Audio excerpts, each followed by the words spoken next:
Guys, someone just got stopped right in front of us. It looks like they're not popular around here. The most interesting thing about all of this is that none of these guys around here are with the authorities. This is starting to feel really tense. Empty your pockets out. All right, now it looks like they're searching that man's pockets and the other one's searching the car. And believe it or not, they found some drugs. That guy, he has just cocked his gun. And now everyone is spreading out. It looks like they really did find drugs. This could turn into a shootout. Right, I'm going to step back a bit. I definitely don't want to be in the line of fire. I want to be as far away as possible. Those guys over there? Whew, they really found drugs on them. Everyone here is armed. I'm the only one without a bulletproof vest. Things are about to go down. We're in the heart of Mexico, the state of Michoacan, one of the most beautiful and equally dangerous places in the country.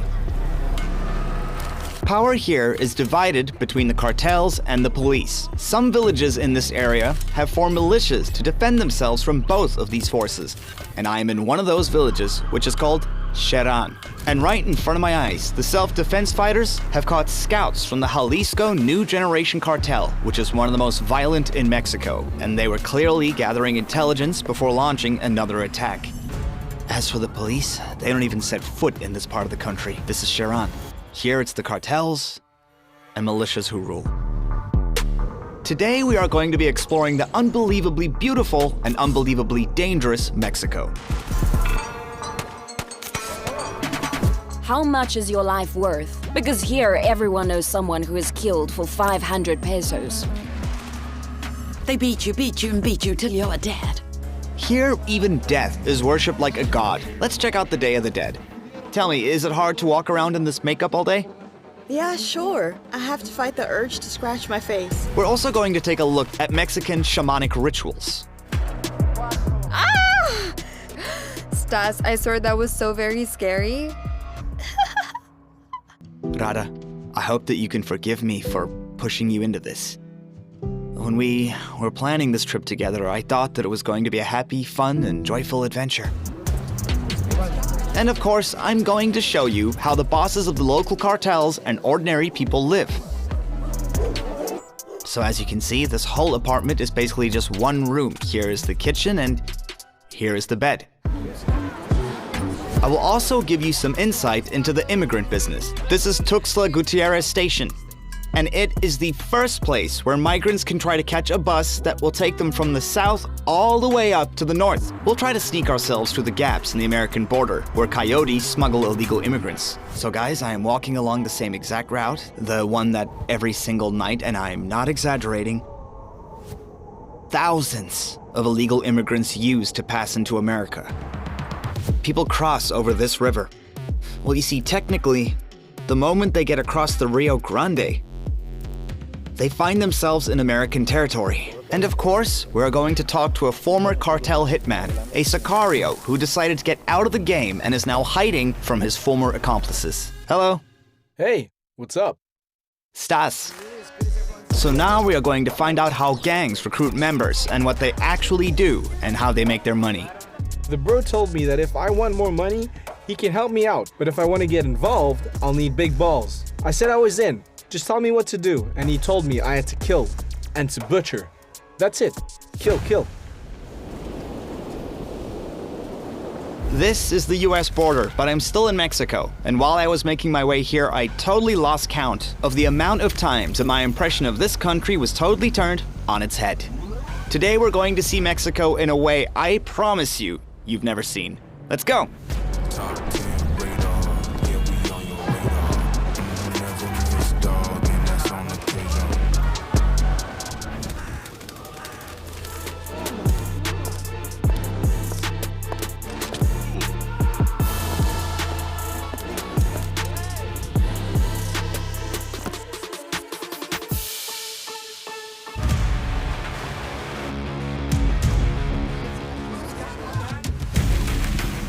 So I just heard gunshots, or maybe it was something else. But to be honest, in Mexico, I am getting used to it, the sounds of gunshots and sirens. Around here, there are already so many armed guards in the area where I just heard the loud banging sounds. There are 2 pickups with soldiers and a machine gunner on standby. Look at this, it's an easel machine gun. Basically, the police are being quiet about what really happened, but there were some noises from over here. It could have been gunshots, but honestly, I'm not sure. I was 2 blocks away. There's a bank. And now I can see 2 machine guns. Quiet. Thank goodness they're both leaving right now. Looks like that's it. Something's ended, okay? Is everything okay? Okay. They say everything is all right. The funniest thing is that the people who were passing by didn't pay any attention to what was happening at all. Excuse me, is it normal for this many policemen to be here? More or less, yeah. But did you perhaps see how many guns they had on them? It was a lot. I don't even know what to say. So it is normal. Yeah. So it's absolutely normal to have 2 fully armed machine gun units roll out into your suburb. I mean, these men were armed to the teeth. They even had an easel machine gun. They checked something, it was all fine, so they left. Guys, I am actually getting worried now, and everyone I spoke to about this tried to persuade me not to do it. The thing is, this region is partially controlled by the official authorities of the country, partially by the cartels. The biggest of which is the Jalisco New Generation. And the rest of it is controlled by the villagers, who have closed off their villages and have set up a bunch of armed checkpoints. They search everyone and no one's allowed through.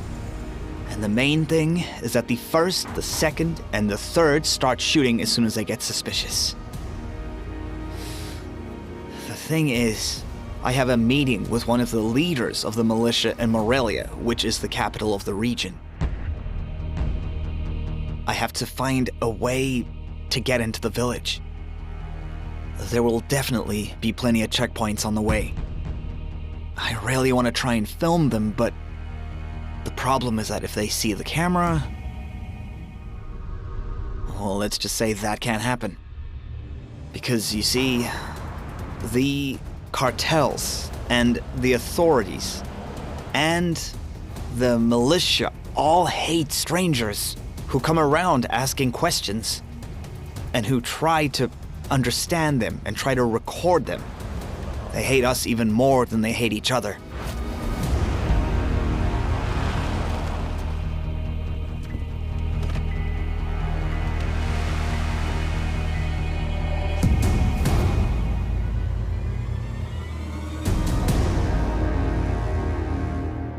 I am in Jalisco, a region of Mexico that has always been considered to be very popular with tourists. For example, there is the famous town of Tequila, where visitors go and do tastings, but it is also very dangerous. This is where the headquarters are of the bloodthirsty cartel Jalisco New Generation, or as they're also known, KJNG. Their fighters can always be seen driving around in these DIY armored vehicles, which people like to call El Monstro, the monster. Here is a cartel fighter showing one of them off. One of its features is the flashing lights on the roof, so that tourists might mistake them for some kind of special forces police team. Although, locals can easily tell the difference between police and the cartels. The police have heavier weapons. You better be ready, motherfucker. We're coming straight to your house, and we're gonna kill you all, sons of bitches. Here, members of the Jalisco New Generation are openly demonstrating their firepower. Like this one, the Beret 50 caliber, which isn't just strong enough to pierce bulletproof vests, but also to pierce armored vehicles. It is considered a favorite among Mexican gangsters. Come on! Any who oppose them. Mexican authorities are trying to sue American gun manufacturers, all because they're supposedly helping cartels. This could seem like an exaggeration, but for example, Colt produces a special range of pistols. Its first release was in 1911, Emiliano Zapata, which is a nod to the Mexican revolutionary who was the symbol of the poor people's fight for their rights. But in reality, Zapata is the name for members of the cartel. It would seem obvious that a gun with his name on it would become the favored weapon for gangsters. And that is exactly what happened. replicas made out of gold and diamonds appeared everywhere. Here is the cult of the head of the Jalisco new generation, Joaquin Guzman aka El Chapo, with his initials in precious stones studding the gun. Cult realized that he struck gold and started releasing a line of pistols called El Jefe, or Boss, which is what cartel leaders are generally called, and El Jefe Suprema, main boss.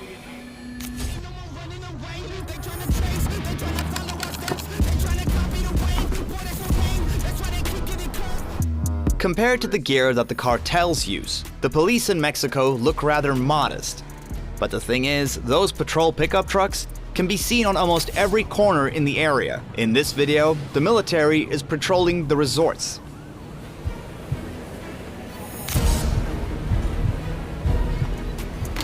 You can always find these officers stationed outside of local bars and hotels with loaded machine guns, which often makes it feel like you're in a war zone and not a peaceful town.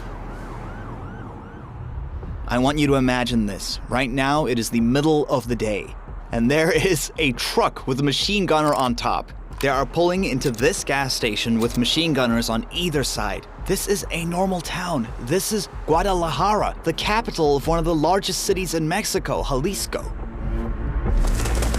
And when you leave the borders of the bigger cities, you start coming across even more people who have guns. Nothing unusual. Just police officers, and we're not going for a meeting.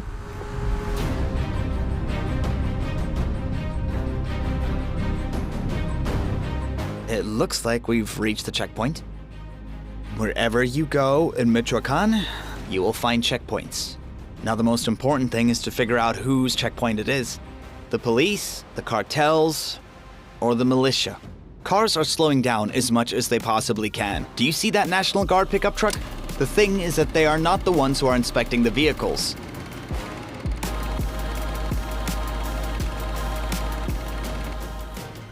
That was the police. I'm having a look at the GPS.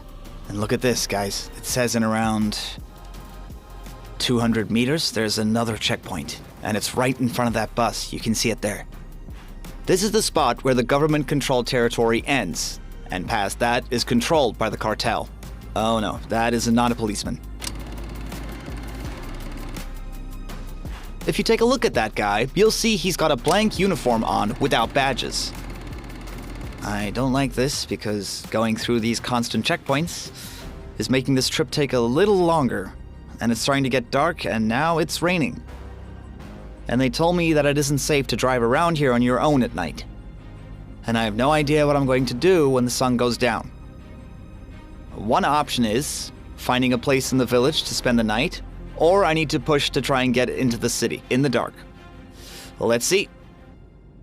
Again, the GPS is showing the road ahead in red, which means there's another checkpoint.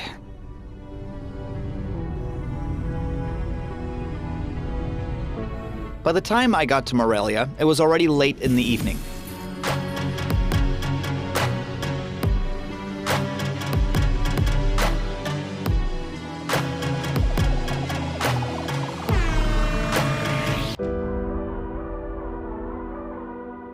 Architecturally, Morelia, the capital of the Michoacan state, is absolutely incredible. And there aren't so many tourists here because this is considered an agricultural region, and more importantly, quite dangerous.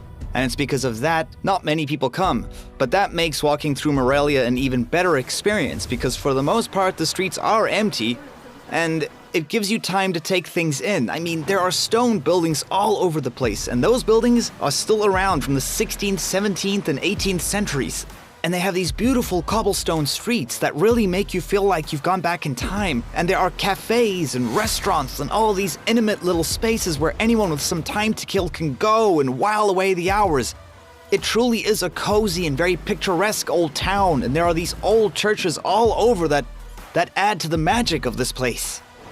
Because of the fact that Morelia has always put so much effort into preserving its historical charm, it was included in UNESCO's list of World Heritage Sites.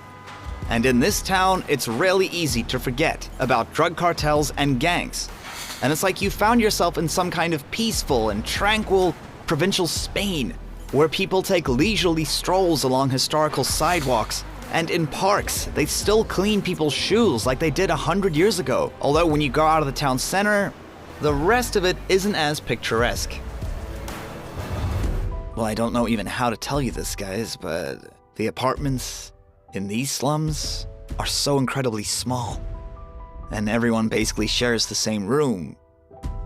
So there isn't any space for sex. And that is why many young people, and not only the young people of Mexico, go and have sex in parks. This is it's a pretty common occurrence. You come across it quite a lot, but it wouldn't be nice to disturb them. This phenomenon has become so common, for example, in Guadalajara, that the government has made it legal for people to go have sex in public places. So the police don't waste time trying to get bribes for that. But still, Mexico on a whole is still rather conservative and rooted in Catholicism. For example, open discussions of sex can embarrass a lot of people. I got nothing in my pocket. I'm a nobody, but you can't stop it. This is an example of the graffiti you'll find here in Morelia that's been done in honor of the dead or missing journalists in the state of Michoacan. And these works were done on special request by the local journalist association, which has created the hashtag Ni Uno Mas, and that basically can be translated as "we won't accept any more killings." And that is what got this hashtag started. Nearly 20 journalists have been murdered, and kidnapped. Generally, being a journalist in Mexico is an incredibly dangerous job to have. And you see, the thing about the cartels is that when they go out and hunt, it's not each other, because they know how to share territory, and they don't go after policemen either, the ones who investigate their business, because the police are easy to bribe. It's journalists they go after. If you are traveling in a cartel's territory and they find out, for example, that you have filming equipment, then there's no way you can slip under the radar. I'm going to give you a more detailed look into what it's like being a journalist in the country. Right now, I am heading out to meet one of the leaders of the local militia. That is him, Guadalupe Mora. He has 2 bodyguards behind him and a couple of others around him. When we sit down at the table, his guards form a circle, and I'm sure you will notice their hands are always on their guns, ready to fire at any moment's notice. Senor Mora is one of the most wanted men from his cartel in the whole of Michoacan. His brother, Hipólito Mora, was killed in the summer of 2023 when his car was ambushed and set on fire. In Mexico, an armed group killed Hipólito Moro, the founder of the self-defense groups that oppose the cartels in the state of Michoacan. 25 assassins attacked him at the entrance to the town of Ruana. How long did it last? I don't know. I can't tell. Maybe around 40 minutes. Hipólito Mora's armored vehicles were shot at with those infamous Berettas. The cartel members themselves posted pictures that were probably taken 1 second before the first shot was fired. The murder sent strong shockwaves throughout the country, and there were people who put the blame on the president of Mexico, Andrés Obrador, and the army. They even said the bullets used in the attack came from the guns of soldiers. This is all a complete lie. Almost 1,000 rounds were fired in the shootout, and their caliber wasn't like the ones used in the army. There were so many shots. Lots and lots of shots were fired. And when we heard all the gunfire, we knew that they were killing my brother. And obviously we tried to help him, but they still got him. We knew straight away what was happening. And then when the shooting finally ended, the police showed up. And then we came out, and I saw immediately that my brother had been murdered. It was an ambush, and he never stood a chance. They were waiting for him in some houses, and they knew exactly which road he was gonna take. He was surrounded on both sides. And when he got on the road, when he was in their trap, they opened fire, and they took him out from all sides. It was a classic job. After Hipólito Mora, the cartels went after his brother, Guadalupe. I spoke in the central square of my town, Rowan, and I said we needed to create self-defense groups to stand up against more violence. And the Viagra cartel didn't like that and attacked with a drone. There was another drone attack today that included explosives. The attack happened in Rohan, in the small district of the Buena Vista municipality. They dropped a grenade. Drones that drop bombs. But I was very lucky. Nothing happened to me. But then, the next day, They dropped 3 bombs around. So 3 more drones that drop with grenades? Explosives.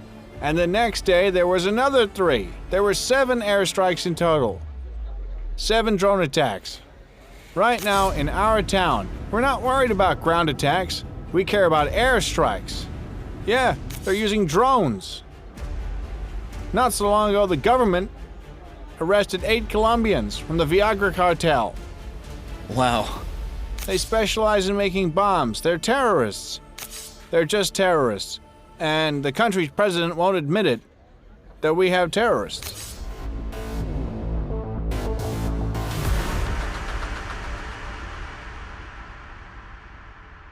The Viagra cartel, which is now going after Mora, became infamous around the country because of its brutality, which was unprecedented even by local cartel standards. They posted this video on the internet with the title, "No Mercy in Mexico." There is no mercy in Mexico. And honestly, I don't want to show it to you because believe me, when I watched it myself, it horrified me to my core. In the footage, there is a naked man and his son, and in a minute, the father will be beaten, and after that, he'll be beheaded right in front of his son. And after that, they'll cut the son's chest open and take his heart out right then and there. No mercy in Mexico would go on to become the slogan of the Viagra cartel. Paradoxically, this phrase has become a pretty popular meme, and now a lot of people use it as a sign of any shocking video. They've normalized the phrase, no mercy in Mexico.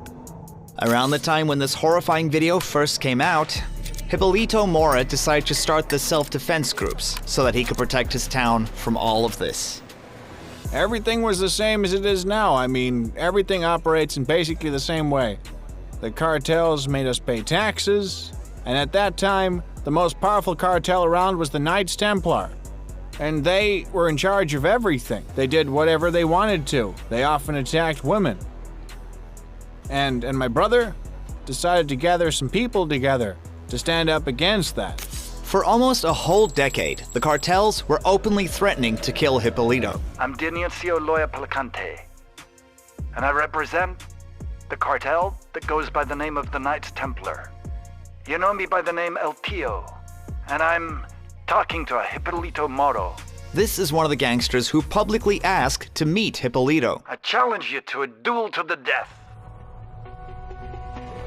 I'll take him out with one punch. I don't even need a bullet. As a result of that, the self-defense group crushed the cartel, which took everybody by surprise. It had seemed unfathomable until then, and because of that, El Tío went to prison. This is the video of cartel leader Dionisio Lo Plancado, also known as El Tío, being taken into the high-security prison, Altiplano. First, we kicked them out of Rowan, and then we got them out of the entire region, and lots of neighboring areas decided to join us with that. The cartels naturally weren't happy about this. They started to attack us. They set up barricades at all the exits. And did they fire at you? Yeah, they shot at us. There were many deaths. Lots of people were killed. Lots of deaths. And these days, are you seeing more or less killings every day? I'd say that these days there are more. More are being killed. So many more. That's for sure. And the government doesn't want to help, which is the reason people in every town are taking up arms. Instead of helping the people, the government's helping the cartels. They really don't care about the people. Mexican cartels are often associated with the trafficking of drugs, but in fact, that's not the whole story. These days, the fastest growing and the most profitable business for them actually centers around 2 fruits, limes and avocados, both of which are grown right here in the state of Michoacan. So, avocados and limes have become the new battleground for the cartels. Can you explain to me why the cartels have become so interested in avocados and limes when there is such a big market for drugs? Why is that? Well, they make money. These days, it is so much more profitable for the cartels to get money from that than selling drugs. There's a higher margin, and there are no problems at all. Every producer of avocados and limes has to pay a certain amount in tax to the cartel per kilogram, and there's a lot of money to be made from that. And imagine how many kilograms are produced here. They stand to make millions from it, from the avocados and limes. So they take taxes from the farmers, but how much do they take? What is the rate? The cartels are all different. I don't know how much they make from 1 kilogram of avocados. But I know with limes it's around 1 peso per kilogram. And so that means that for every kilogram that goes onto the market, they must pay 1 peso. And every farmer has to do that. Anyone who doesn't do that will lose their life. And that's it. So you're saying that every time we have a cocktail with lime in it, we're paying a little to the cartels? Yes. Yes, that's how it works. The cartel are making money from you.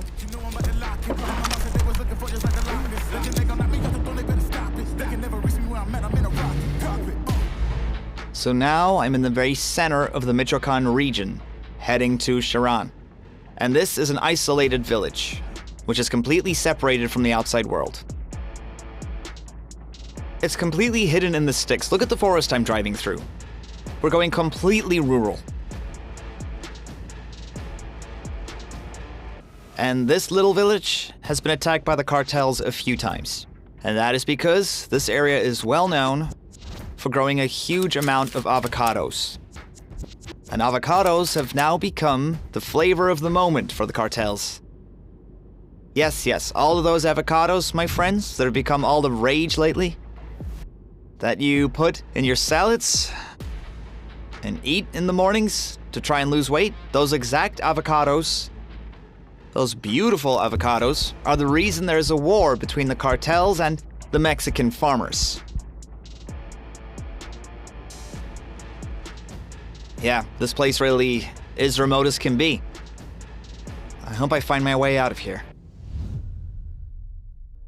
I wouldn't have been allowed into Charan on my own. Guadalupe More helped arrange the visit, but he told me before I left that getting in would be okay, but getting out would be a different story.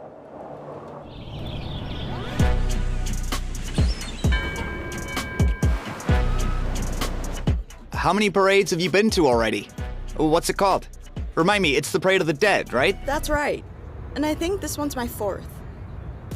And can you tell me roughly how long your longest makeup session today was? That would be the body art that's on my back, and I believe that took around 7 hours. 7 hours? It was all done on my back. Uh-huh. And the face? It's difficult for me to say how long the face makeup took because competition makeup is always the most complicated, but we had already practiced everything. We didn't have much time. We only had an hour and a half to get it done. At the beginning, it would have taken 4 or 5 hours, but now we're good enough to have brought the time down. Dasha is an artist who has been living in Mexico for a few years and who's married to a Mexican. And we are all on our way to what is probably the most famous Mexican holiday. It is called the Day of the Dead. All right, guys, we are going to the Parade of the Dead, and I feel really out of place because I am the only one here with a real face. Person in the city. I'm the only living person around here. The others are all beauties, but let's just pretend my hairstyle's my makeup. The main highlight of the holiday is the colorful parade that goes through Mexico City. The people have come prepared. They even have umbrellas. How early do people start so arriving? early. Usually 3 or 4 hours in advance so they can get good spots to watch the parade from, and we're gonna try to do the same thing. Let's try and find a spot somewhere over here.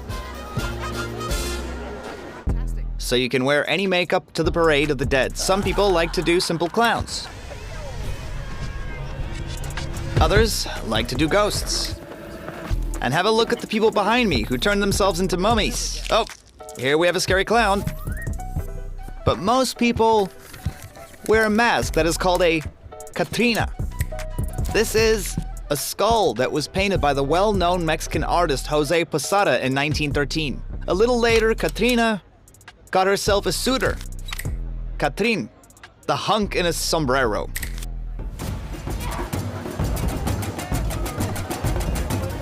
Tell me, is it hard to walk around in this makeup all day? Yeah, sure. I have to fight the urge to scratch my face. I have to keep reminding myself not to do it, because then I'll just end up smearing everything and ruining it. So it's really difficult. What do you do if it gets really itchy and you want to scratch yourself, like on the nose or something? What do you do? I have this. It's my magic wand. Rada, are you itchy? Are you itchy? Yes. Where is it All itching? over my forehead. And anywhere else? My eye is itchy, and my nose is getting itchy, but Dasha is keeping an eye on me, and she won't let me scratch myself. Dasha and Rada are actually dressed as Katrina. Originally, this character didn't actually have anything to do with the Day of the Dead. She was just a caricature of the high society woman in Mexico. And the parade, which is considered one of Mexico's biggest celebrations and which is famous around the world, only made its first appearance recently, first being organized in 2016. It was inspired by the James Bond movie Spectre. At one point in the movie, they show a Day of the Dead parade in Mexico City, but in reality, this parade didn't exist, not until the movie came around. But the idea caught on so well that the Mexicans decided to make it a reality. This is a phenomenon when global hype around a fictional cultural tradition becomes so popular among the people that it becomes a reality in the country of origin is an effect that has been named pizza. Pizza, for example, was originally nothing more than a simple flatbread, sometimes with cheese. And that is it. But all the different types of pizza around the world meant that in their country of origin, Italy, had to start adopting those styles too. Also, yoga in India is another example of the pizza effect. Until it gained popularity worldwide, not many people in India practiced it. People gather for the Day of the Dead parade in advance. Some people even come and claim their spots the night before and start doing their makeup right there. Everybody is doing their best to stand out. People here don't have any insecurities. If a woman is on the heavier side, let's say, then it is a pretty common sight to see everything spilling out of her outfit. There's not a single person at this parade who is in any way self-conscious. And then they spend half the day waiting, even if the sun is scorching. And even a normal street cleaner passing by gets cheered on by the crowd as if he is part of the parade.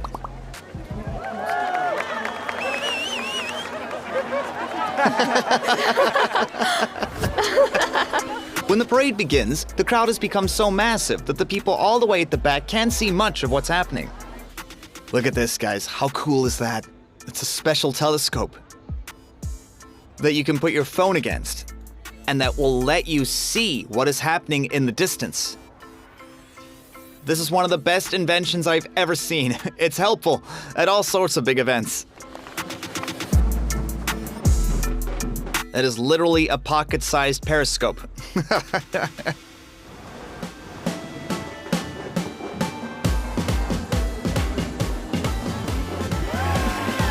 This is one of the most unique spectacles I've ever seen. The parade is full of different kinds of skulls. A skull in military uniform, a skull dressed as an indigenous person, and a skull in a beautiful dress, and so on. We're so used to thinking of skulls as something scary and something dark as a symbol of death, a negative symbol. But here, you just laugh and have a good time. It's a strange experience.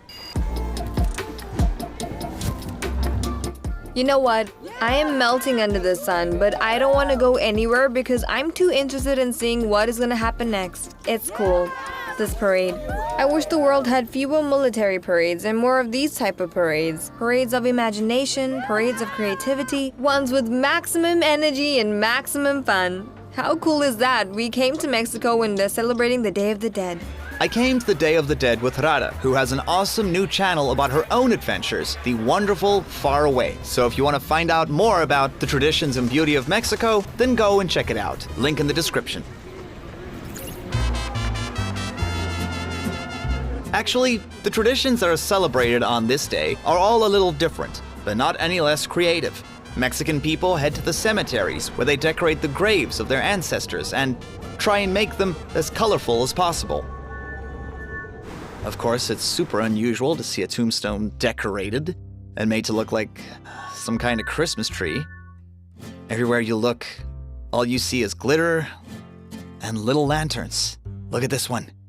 It's been decorated so much it looks like it's ready, well, for a Christmas Day celebration. But if you look closer, it's a person's grave. Look at this one that caught my eye, with its funny skull and flowers and the baby spider. It really stands out. This one has a range of funny characters stuck on it. Children are dressed up as corpses and are dancing among the graves.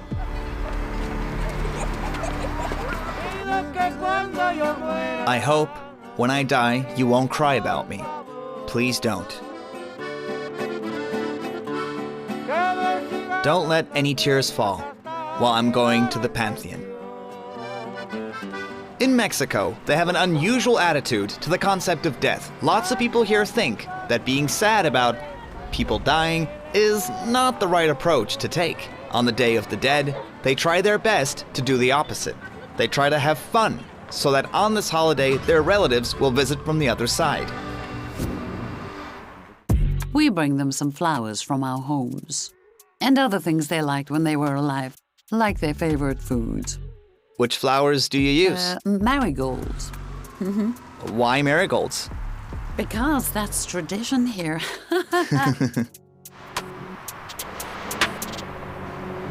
In other countries, this doesn't really happen. We do that so that our relatives can find their way back to us. The dead, they come down from the sky and then they pay us a visit. That's why we bring them gifts, so that they can come down. We put out pictures of them and their things, their favorite foods, anything we can find. It isn't that we're not afraid of dying, it's the death. It's the only thing that we can all be sure of. It comes for all of us. If you were born, and you can be sure that you'll die. It's like my grandmother always used to say, death is given to us so that we can spend our lives doing something worthwhile. It's the thing that gives us courage before we die. So these Days of the Dead, what's the point of them? Are they for grieving or for celebrating? For grieving and for celebrating, because of course I get sad when I think of my relatives who passed on, but I'm also happy. Because for this one day every single year, if they want to, they can come back down and visit me. And obviously we can't see them, but we know that they're here. We can feel their presence and their energy, you know? And the Day of the Dead also has important political significance. It started being celebrated in Mexico in the early 20th century, after the Mexican Revolution, which, in many ways, was an anticlimax. Back in those days, Mexico wasn't actually a colony, but Spanish and American politics, economics, and culture were the dominant force. After the Revolution, all of the traditions from before the Spanish, the native traditions, Day of the Dead, skulls, and offerings to the ancestors, all things considered to be the Aztecs' legacy, did become popular, although tracing them back to the Aztecs is not totally right. This is the Dance of the Dead, which comes from a German encyclopedia called the Nuremberg Chronicles from the 15th century. Pictures of skeletons being worshipped by living people were quite common back then, in Catholic churches in the 14th century and 15th century, and even later than that. Here are engravings from the 16th century, which pretty accurately resemble the Mexican characters of Katrina and Katrin.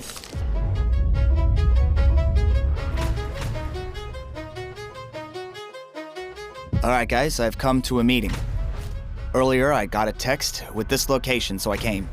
This is an abandoned construction site on the edge of Juarez. Juarez is a big city on the border of Mexico and America. And the person that I am meeting is a hitman from one of the biggest cartels. He first suggested a meeting in the desert, but I said there's no way I'm doing that, and suggested meeting somewhere in town instead. So this is the place he said that we should meet.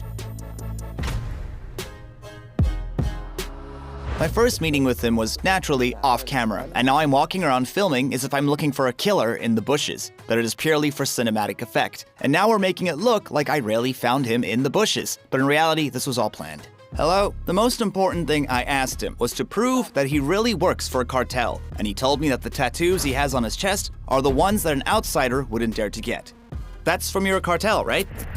Ichuan, Mexico, the mark of the Mexicales cartel. A cartel that's famous for not only branding their members with this tattoo, but also their pets. Authorities in Ciudad Juarez are on the lookout for the owner of a Sphinx cat, which was given a tattoo of the criminal group, Mexicales. When did you, in the first place, start working with the cartel? Listen, I first joined the cartel when I was 15 years old. When I turned 15, two guys from the cartel approached me. We can call them Gordo, and we can call the other one Tommy.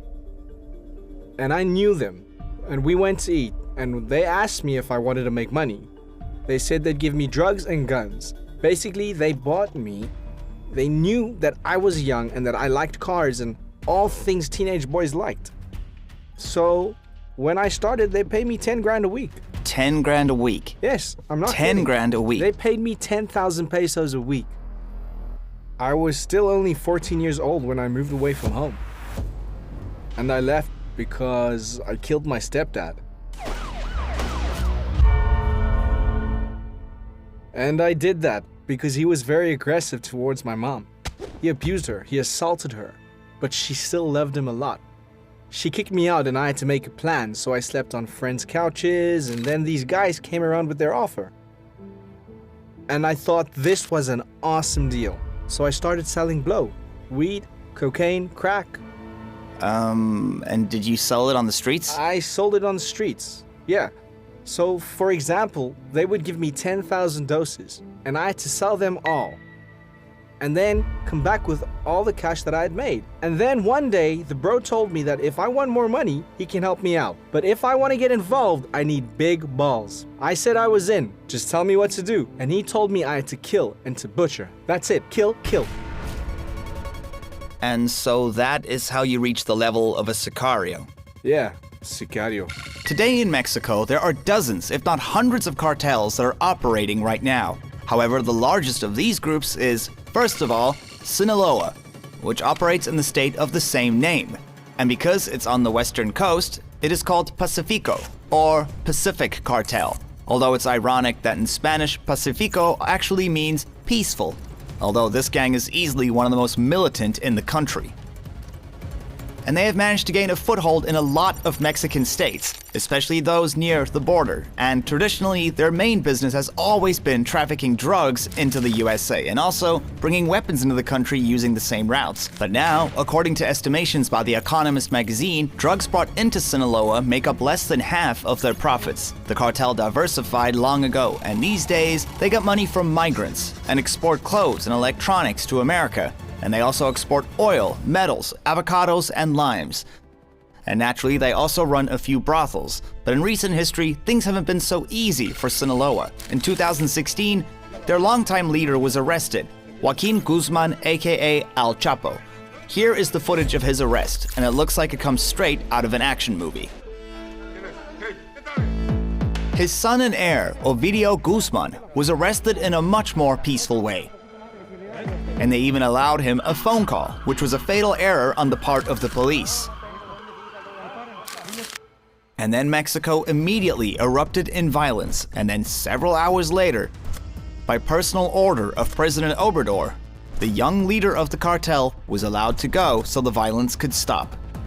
I've given the order to bring the operation to an end and let the accused go immediately.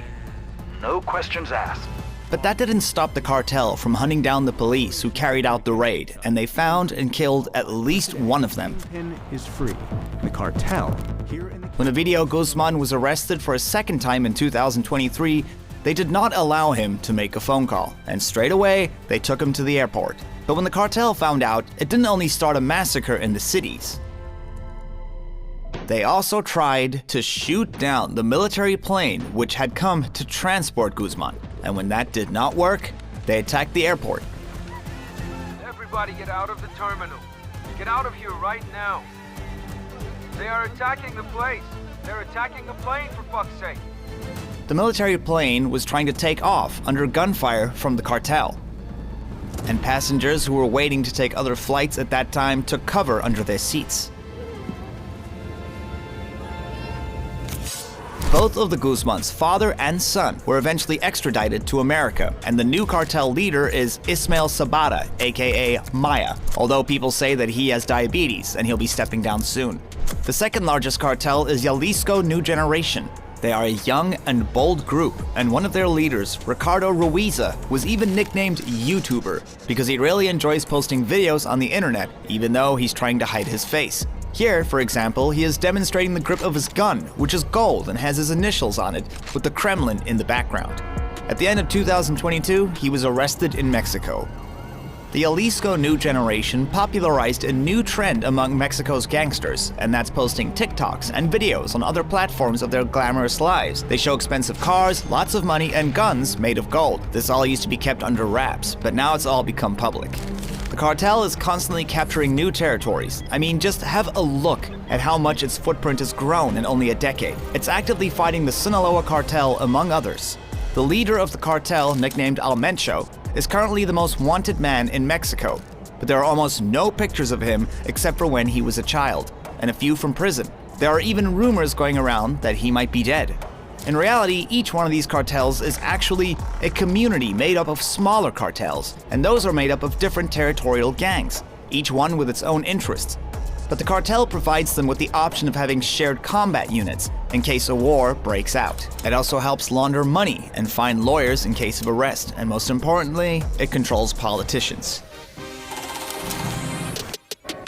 Politicians do exactly what the cartels tell them to do. Because they get paid. But they also do it because they're scared, of course.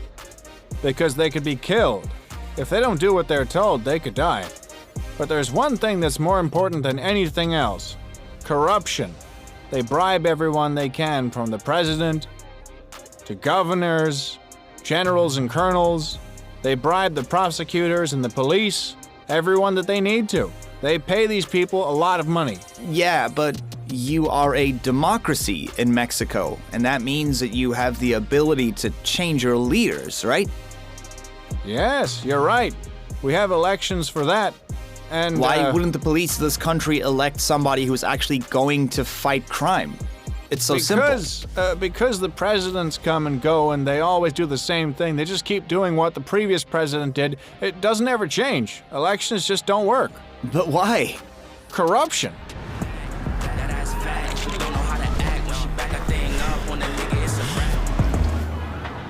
All right, guys, now we're at the most legendary place on the border of the state in Sonora, Mexico.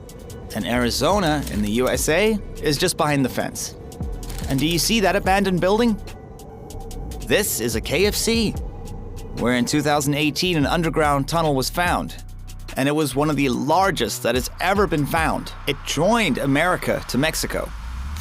Authorities today made a surprising discovery while searching a former fast food restaurant in Arizona. The tunnel stretches for just over a kilometer and is the longest ever discovered by U.S. authorities. It has rails, ventilation, and even a lift. And the thing about this tunnel is the man who's probably the most famous cartel leader, El Chapo, would use it to transport hundreds of kilos of drugs to America. Hundreds of kilograms of drugs would go and money would come back, and the tunnel was very well equipped and carts of drugs would go through. They had everything they needed for success. Check out the walls and how they use cinder blocks to shore up the walls. They really invested a lot of time and a lot of money. Perhaps even more than $1 million, maybe $2 million into building this tunnel over the course of a year. By the way, the tunnel ends here, behind this wall in a building that has now been sealed. The roof has been demolished, and the entrance to the tunnel was inside one of the rooms, which has now been covered with sand.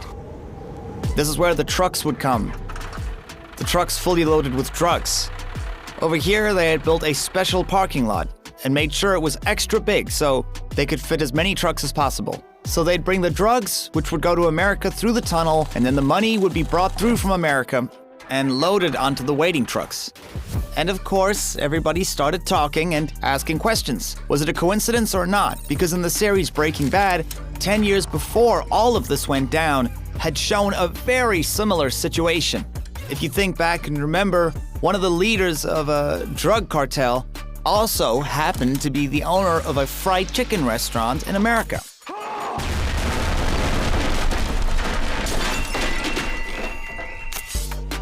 It's almost exactly the same. So what happened? El Chapo cosplaying Breaking Bad? Or maybe the writers of the series knew something. The border between Mexico and America is an area of focus for the cartels, and that's especially true in the big border towns, for example, Tijuana and Juarez. Can you go there? Okay guys, I'm warning you to never do what I'm about to do right now. I am in Mexico, Rio Grande, and I'm about to go down to the river. This river is the border between the two countries. The town Juarez is right on the border, and it connects to the American town of El Paso. And that is America on that side? Yeah, that's America. Yeah, so the graffiti is in American territory. Yeah, that's right. I have come here with a local journalist. His name is Paco, and he wanted to show me a few of the pictures and installations that were done by some of his artist friends. Do you see the cross over there? Yes, I do. That is in memory of a youngster who was shot by a border control guard. He got shot in the head. His name was Sergio. He died here. And that's why the cross is over there. Actually, this river, it doesn't look like it's that big. It's called the Rio Grande, so I expected something more grandiose than this. No, right here, it's very dry. Dry. That's because the United States gather the water for their fields and then leave us this water. So it was the Grande before the USA. Yeah. This was all full. Under the river, there's a huge amount of tunnels, and in the wall, there are spaces that you can go into. Cartels watch all of this like a hawk, and that means trying to approach without their consent can be dangerous. But it's like part of our rebellion, showing we're not scared of the streets in our city. But when we back up, we realize that this kind of rebellion can have consequences. Wait, don't film this. Okay. I didn't stop filming as two guys approached us. Two guys who are cartel soldiers. Who told you that you could be here? Huh? Who did you get permission from? Is his camera off? Yes. We were just having a look at the new art. Down here? Yes, that's right. I honestly didn't realize what was going on in that moment. And it was only the fact that Paco had gone white as a ghost that told me how serious this was. While one of them was talking to us, the other was calling someone. Listen, there are some guys down here at the border who came over in a white car. I've taken pictures of the plates, and I'm going to send them to you. Is everything all right? I'm not sure. One of them has a camera. Someone on the other side of the line said it was fine to let us go.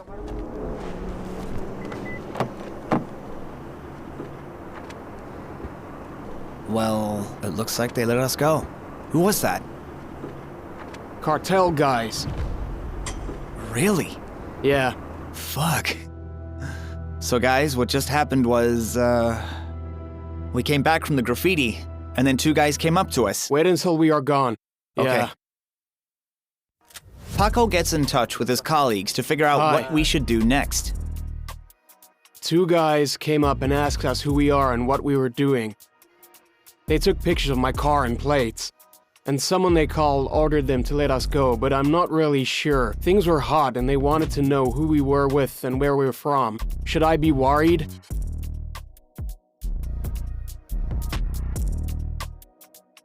Just letting my colleagues know that something happened.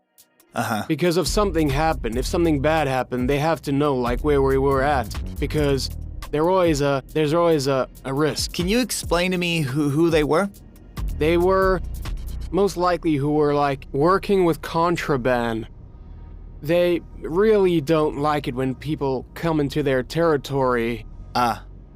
So they don't like people going and taking pictures there or videos because that part of the border belongs to them. So that land is theirs. But yeah. And then we were just basically depending on that call. Okay, what was the worst case scenario? What is the worst that would have happened? The worst case scenario would have been death, I'm sure. They would have just killed us for filming there? Yeah. Maybe they would have kidnapped us first, and then they would have killed both of us. They do things like that here. You can't argue. And always be respectful. And keep the camera down.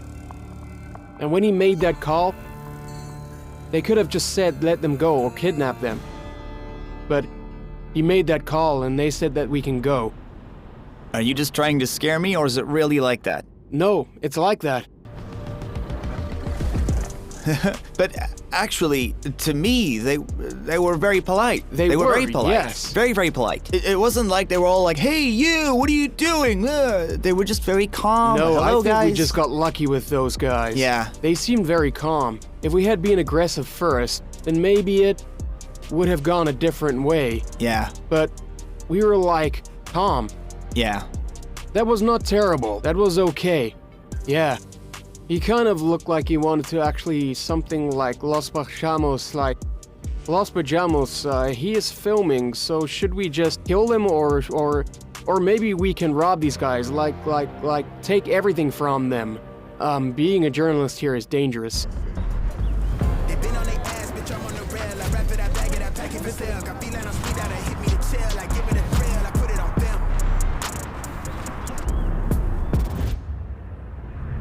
I have a personal question. When I was filming near the border, two guys came up to me from some or other cartel. I don't really know which one, but I know that they were from a cartel, and they came to me, and I was there with a friend of mine, you know? And they were asking us things like who we are and what we were doing there. They were suspicious, yeah. And what do you think the worst thing they could have done to me was? Be honest. They could have killed you right there and then. Killed you so that you would disappear. Do you think they would have killed me at the border just for shooting a video? You need to understand something. At the moment, things are very tense. There are a lot of conflict between the cartels, and to be honest, I wouldn't be leaving the house at the moment. I don't leave the house if I don't have to, and that's not because I'm scared. I have never been scared of anything. But the truth is that I am still a target. For someone with a gun to shoot at? So something could definitely happen to you. And that's why you should be really careful. You always want to know what's happening around you because you could always be hit when you least expect it. So watch out. Always. They said something along the lines of Las Quemados or Las Bajamos. What is Bajamos? This is what Bajamos means.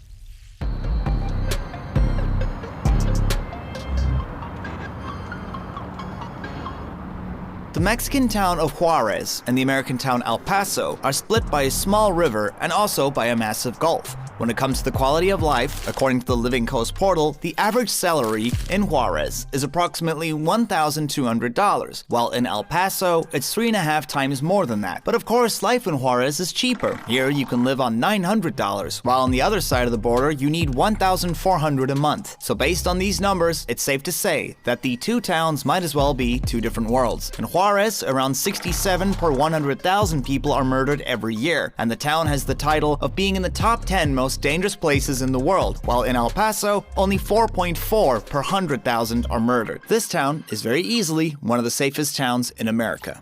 You can see here the words justice. And how much longer? That's, we have a problem. A lot of women are being murdered, and their families are trying, we want justice for them. We want, we paint murals and do installations and hold marches so people can start talking about this to get the word out, because the authorities, it seems they won't do anything. These black crosses on a pink background, which you will see everywhere in Juarez, have all been put up as memorials to the victims. The story keeps on going. They just killed a girl, was found a few days ago. She disappeared a few days before that, and she was an activist. So it's a recurring problem here. It all began in the early 90s and was specific to Juarez. Places started popping up that were called maquilas, and these are small factories which can produce anything, literally anything, from clothing to motor vehicle parts, which then get sold to America. Owners started to hire women from the local villages, and then these female workers started to disappear. Para todos. Este orden que se puede ver no es producto.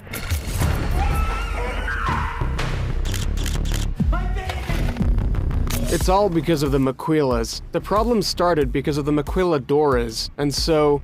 Why the maquiladoras? Because a lot of girls at maquiladoras, they started being kidnapped. They have a certain profile that's being the ones that's being kidnapped. There are many theories. Some people say that the cartels, the human traffickers, they say that some authorities or some families they say they're doing these kinds of evils that in Juarez we had a history of snuff videos in the 1990s. So... Can you tell me more about these snuff videos?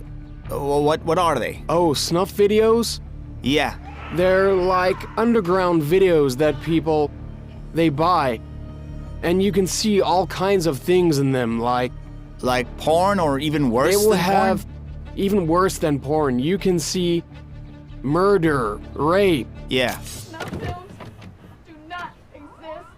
They are not real. I wouldn't be surprised if some of those killers might be... Yeah, but this was the 90s. Yeah, it was the 90s. Yeah, now it's done. It's not really done. It's not done, no. They still do it. The problems continue. The history of snuff videos in Mexico is something that I could never explain here. Well, from what you've said, I can see that Juarez is like a real-life sin city. You know, all the sins from porn and drugs, trafficking by cartels, you have it all here, don't you? Well, I think that they're everywhere. But because we're like in a border town, here it's like more concentrated. The town of Juarez really started to experience growth in the 1920s, when America was going through its prohibition days, and bootleggers flocked to Mexico, where they produced whiskey for illicit sale in America. The first tunnels in the town were dug back then, and they weren't dug by the Mexican cartels, which weren't around yet, but by American mobsters. Some say Al Capone shipped whiskey from here. Yeah, they also say there was a distillery here and Al Capone himself would come down into the town so that he could stock up on all the alcohol he wanted. This town has always been full of criminals. What else can I say?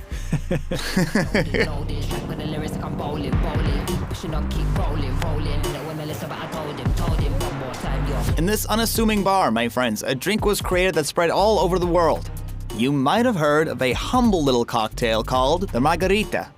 The famous alcoholic cocktail, as you can see here, the bar was open in the 1920s, and all because of prohibition in the States. Here, in Juarez, alcohol was distilled and smuggled into America through tunnels, including some under this very bar. And when it was in America, it was sold at 10 times the price. And those Americans who lived on the border came here to get their lips on cheap booze.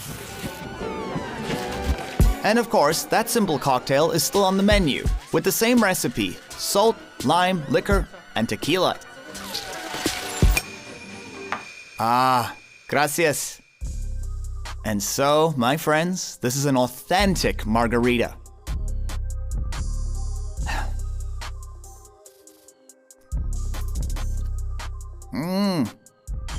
First it's salty and then sour. And then at the end, tequila. Do you like margaritas? Yes. Yeah, I like them. I must say, they make them quite strong here, but it's good. But generally in Juarez, there is another drink that people drink in this town, and that is called mezcal. But the locals call it chucho. Chucho. Chucho, let's go.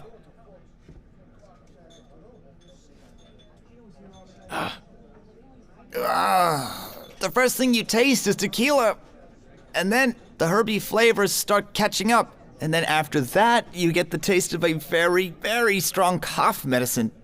This is a serious drink.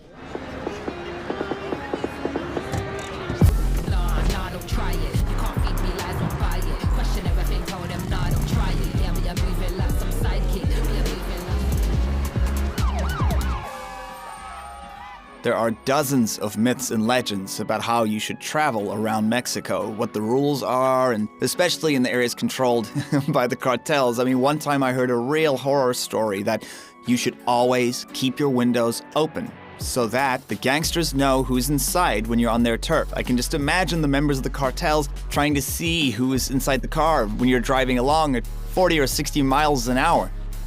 Look, guys, if a gangster wants to find out who's in the car, they're just going to stop you and search it. In Mexico, there are two kinds of roads: the free roads and the paid ones. And if you travel on the paid ones, you'll be completely safe.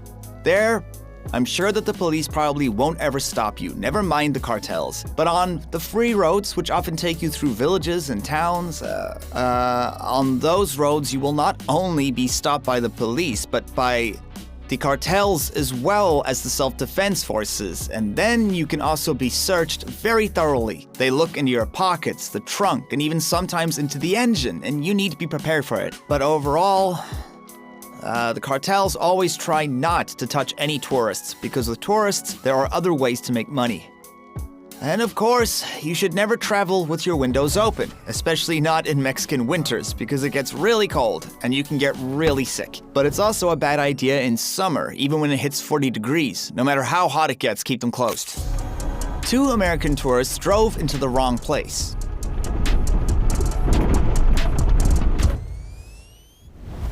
I don't know where to go. Take any road.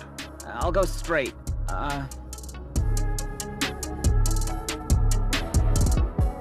Basically, in 1 minute, a pickup catches up to them. Go, go, go, go, go, go, go. No. We have nothing. One of the tourists is crying, while the second is trying to convince them not to shoot their guns. Please, why? Please, why? I don't speak Spanish. Please, we just want... The guys with the guns understand that they're dealing with tourists. Gonna pass out. Okay, don't. It's okay. No problem, okay? Look, okay. Can we just go? Yeah, these guys are lost. Look at them. These guys are legitimately shaking. Okay, I understand where they're coming from. Just a moment ago, this was an interesting trip. But now, not just their trip, both of their lives might be over. That's just how it is in Mexico. What's your name? Aaron. Aaron. Yes. And you? Logan. What's your name? Philip. No problem. Do you speak English? A bit. Please don't kill us. The guys were eventually released after being told to not turn off of the highway. These guys might not have been with the cartel. They might have been one of the self-defense groups who would have initially thought that those guys were spies. And now I'm on my way to talk to one of them. Hello, I'm going to Charan. Yes, Charan starts at the next checkpoint. I got through the border, which is controlled by the authorities. After that, it's the territory of the self-defense groups and cartels. Hello. I'm on my way to see Francisco Huaruco. All names and all faces are going to be concealed in this section. Not because they're secret. Everybody in this area knows each other. But because that can be used as evidence in court, if it should ever come to that. We agreed to do an interview? Please go park over there. I'm being held up at the checkpoint. Now, they need to decide if they're letting me in or not. You see that guy there? He's carrying a machine gun. The entrance of the town reminds me of a military base. There are guys with rifles searching through every single car. From Russia, show me. Stanislav Natanzan. In Russia. In Russia? Yes, Stanislav Natanzan in Russia. Listen, there's a guy here. I'm waiting and trying not to worry too much, even though, on the inside, I'm getting the same feelings those American guys must have had when they got stopped on the road. So just to be safe, I send my location to my friends so they know where to look for me. Just, wait a bit longer because he's patrolling another base, and when he's done there, when he's finished there... He's patrolling that base, and when he's done there, he'll come here and get me. He's going to finish up there, and then a coyote will come over here and escort you. He'll call me. So a coyote's going to come and escort me then? He's confirmed that he's going to come and fetch you. Okay. Yeah. Is there a bathroom here? Yeah, that way. Can I go? That's Yes. great. Okay, thank you. To be honest, I just wanted to take a walk and get some fresh air. Okay, guys, the coyote is meant to fetch me and take me into the village because I'm not allowed to go by myself. The town of Charan is almost at the center of the state of Michoacan, and since 2011, it has been free of cartels and the police. It all started as a fight over the forest. The townspeople didn't want to give it away to any gangsters, so they could be left to grow their own avocados. But in the end, it got very messy. In Tehran, Mexican governmental authorities are banned. Political parties are banned as well. Any kind of activism is also banned. Even Mexican elections are not allowed, which means Tehran has no say in who becomes president of the country. All they vote on is the city council. At the entrance there is a sign which says that the town is governed in accordance with local traditions, and political parties are not allowed. In the end, I was fetched by a police car. But you see, the guy behind the wheel is not a policeman. Guy driving is the coyote, or one of the guides around the village of Tehran. I'm taken to what used to be a police station, which is filled with guys, all of whom are armed to the teeth. More and more of them arrive, and it looks like we're heading out on a patrol, since before I drove into the small town, a vehicle was spotted which raised their suspicion.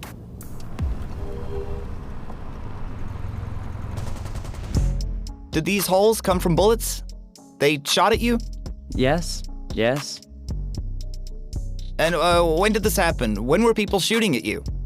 Yeah, but it was a while ago. So our guys said enough, and we started a little war because we had had enough of the humiliation and of the extortion. We had got tired of having to live our lives in fear.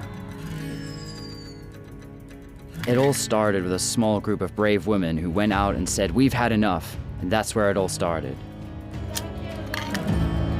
And he's right, the fight against the cartels was started by the women of Tehran, who were tired of having to bury their husbands. We're going out to the streets because we can't live peacefully. We can't sleep. We are always living in fear, and here you see all of our armor. These women called the remaining men to take up arms and come together to create self-defense forces. The police of Mexico can't always be relied on to help you.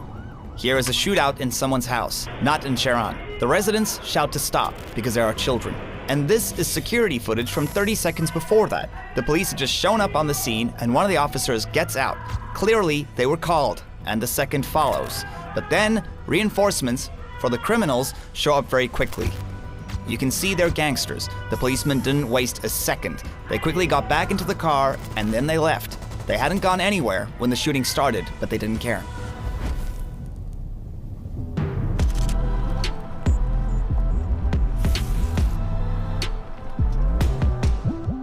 All right, guys, now the most dangerous part of the patrol is starting. We're patrolling the forests of Tehran.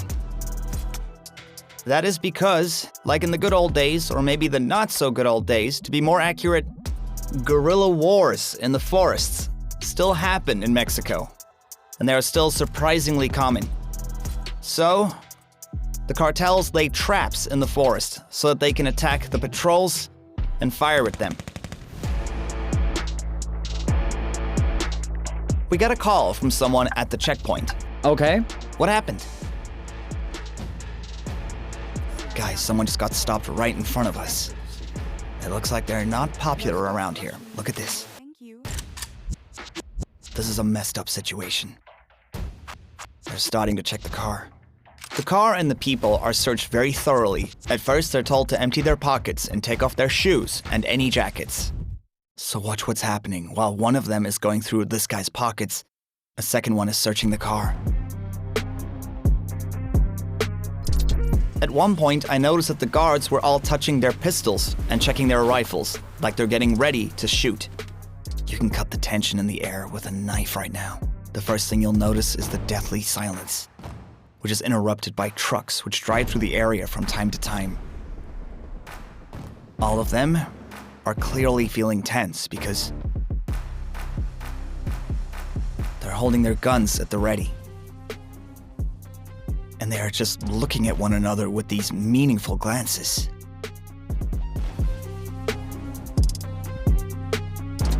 I understand that they're even planning to check under the hood. Let's watch. Everyone is almost silent except for sharp orders. All right, guys, so this is the situation. There are 3 guys, no, 4. And it looks like they might be carrying something illegal. 2 are standing in front of me. There's one in the car and another nearby. Their car is being searched, and around it are guards from the self-defense force. And if they are carrying something illegal, then there's quite a good chance that a cartel is on its way to back them up. And then there's going to be a fight. And this is definitely not a hypothetical. Not at all. This is something that happens here all the time. And that's why if you listen, you will hear a silence that is full with tension. Everyone is waiting for the first shot.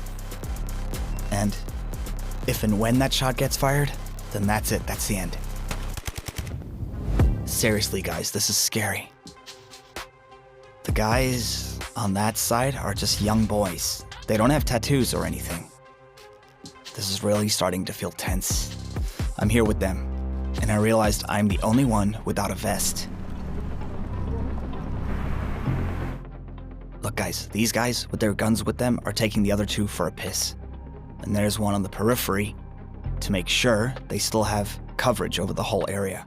And there's another one over there to make sure there's full cover. And that guy there already has his hand on the trigger. Ooh.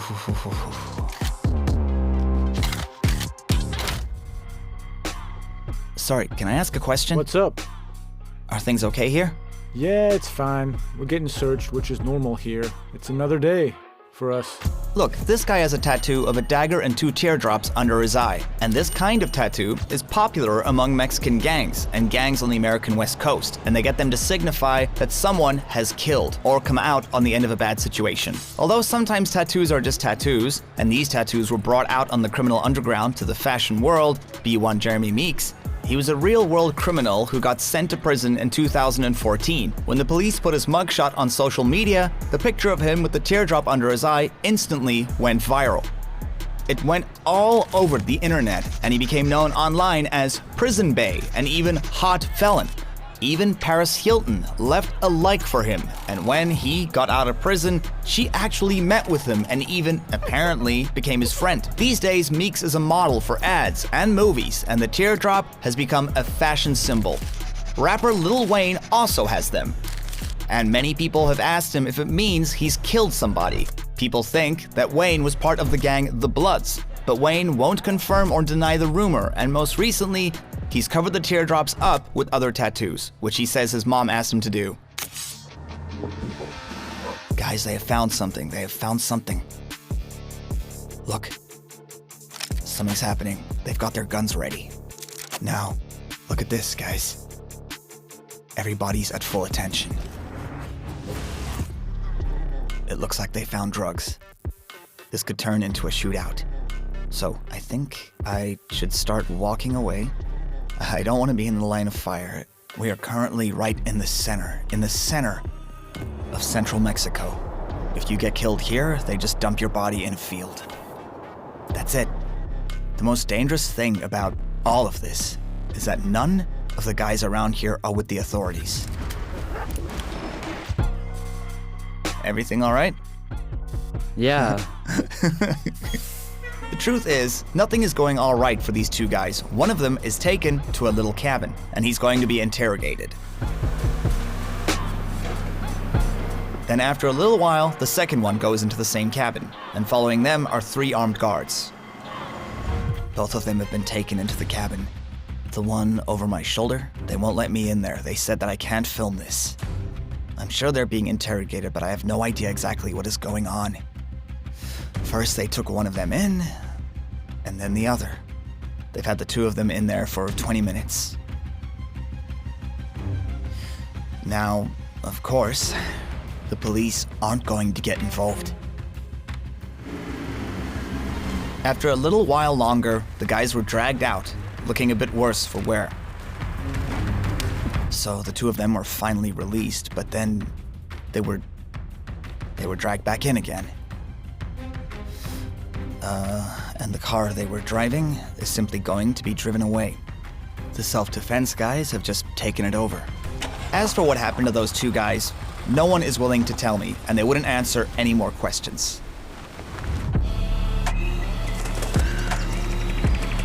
We're happy to have visitors to our town, but if you're coming here to cause trouble, you won't have a good time. That's why when anybody tries to come through our town with bad intentions, We will stop them and investigate what they're up to. Because of this, Cherán is the safest city in Michoacán and maybe even all of Mexico. There are never any murders here, and the worst crime that they have to deal with is just shoplifting. For all of us, the most important is looking after our people. That's our focus. We aren't trying to do anything about any of the cartels. The cartels can do whatever they want, wherever. Just not in our town. So we don't want to get involved with that. We are simply trying to look after our people so that anyone who belongs to shady organizations don't step foot here at all. That's the reason why our town is surrounded by checkpoints, to keep them out.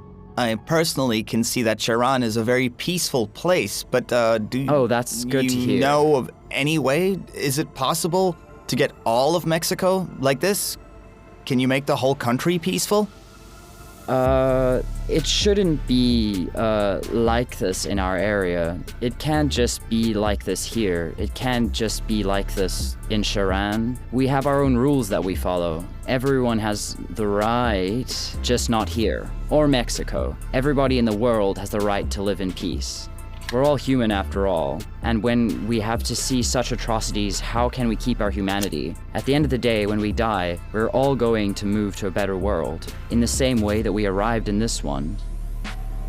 And while we haven't found peace all over the world, I still think that it's our responsibility to look after our own people, and we need to take care of the places where we all live. I'm leaving Cherán now. And I'll be going through to the checkpoint now, and honestly, guys, I'm a bit torn about all this. Really, I'm conflicted. I mean, on the one hand, this town stood up and said no. Everybody had enough and came together and said no to gangsters, to corruption, to any kind of bad behavior. They simply said, thanks a lot, but we'll be separating ourselves. And then they put up checkpoints, just like the one I'm going to be passing through now.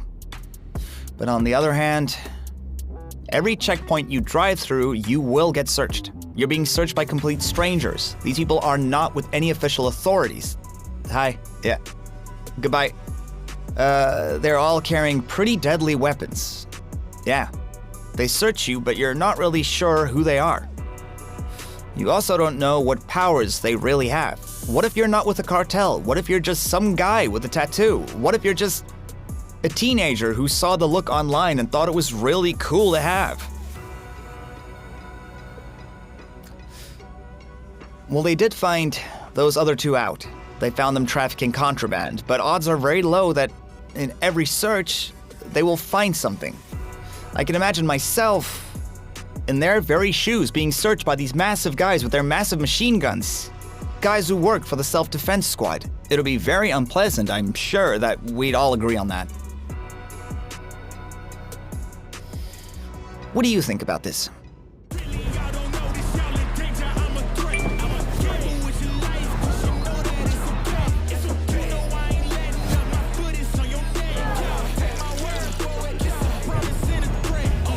In my second part of this series, I'll show you just how friendly and hospitable this country can be. A random man saw me and then invited me in. They'll really be happy to host you in any home. But I also want you to know how dangerous Mexico can be for the majority. I'll show you immigrants trying to get into America illegally. It's now 7:30 in the morning. A group of migrants, yet another group of migrants, are all making their way to the border. Look at how many things for children they have right here. A little book. And we'll also be heading to Mexico's southern border, where the Sinaloa and Jalisco cartels are busy fighting. All right, guys, here you can see all the cartel mercenaries in one shot. I'm now in Mexican territory, but in 100 kilometers, you start getting into Guatemala. We'll hear stories from people who spent time as hostages of the cartels, people like Ila Bondarev, who was stuck in Mexico. He was captured by a cartel, and they held him hostage. For over a week, I think. And he thought that it was over. He didn't think he'd be let go. And if you want to see just how beautiful Mexico is at the moment, I know exactly what you need. As you know, Rada's traveled through half of Mexico with me. What's up, my friends? It's Rada, and I'm taking you through Mexico. Calling the country the navel of the earth seems wrong, but the navel of the moon makes sense. Listen guys, no one walks around here in ponchos and sombreros. It's easy to find a sense of peace here, to not stress about anything. I'm sure you think she's drunk, right? It's best not to anger the ghosts. Damn! I don't think I'm gonna make it out of here. Do you think people can fly? Let's go, have fun. We're launching a new YouTube channel with adventures that are a whole lot more unusual, a lot more unexpected, and a lot more beautiful than mine, I promise. Wonderful, far away, and I highly recommend checking it out and subscribing.